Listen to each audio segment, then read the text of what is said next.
Yesterday, Montana's candidates for governor went head-to-head in their first and likely last debate. Incumbent Greg Gianforte declined multiple forums until Ryan Busse released 10 years of income tax records. The two finally agreed to an hour-long debate hosted by Nonstop Local. The questions range from the large rise in property taxes to housing and more. NBC Montana's investigative reporter Bowen West breaks down where each candidate stands on the issue.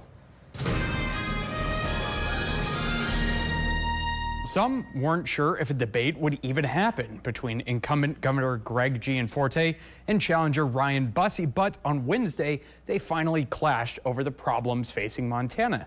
Let's start with Gianforte. He took office in January 2021. Throughout the debate, he defended the work he's already accomplished, saying the state's economic success is due to his administration's policies, including large tax cuts and property tax rebates. On the topic of housing, Gianforte said rent in Bozeman and Missoula are softening, and he's making good progress on the problem. He brought up a task force formed to address property taxes.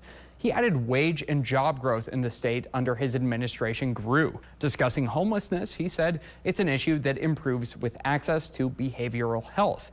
When asked about abortion, Gianforte said he would be voting no on a constitutional initiative that would see access to abortion added to the Montana Constitution. He said it's an issue that there needs to be a consensus on, and this proposal was too extreme. During his closing statement, Gianforte said the American dream was alive in Montana. Moving on to former gun industry executive Busse. Throughout the debate, he criticized Gianforte's handling of property taxes. Busse said if elected, he would lower the property tax rate to what they were in 2022. Addressing child care options in the state, Busse said Gianforte's administration hurt the industry by moving contracts to out-of-state providers.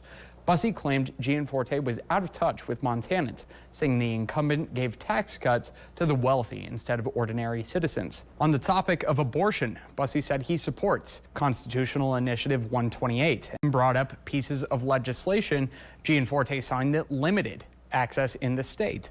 Busse closed out the debate, saying this election is about the type of Montana voters want to live in. Find a link to watch the whole debate on our homepage, NBCMontana.com. Reporting in Missoula, Bowen West, NBC Montana.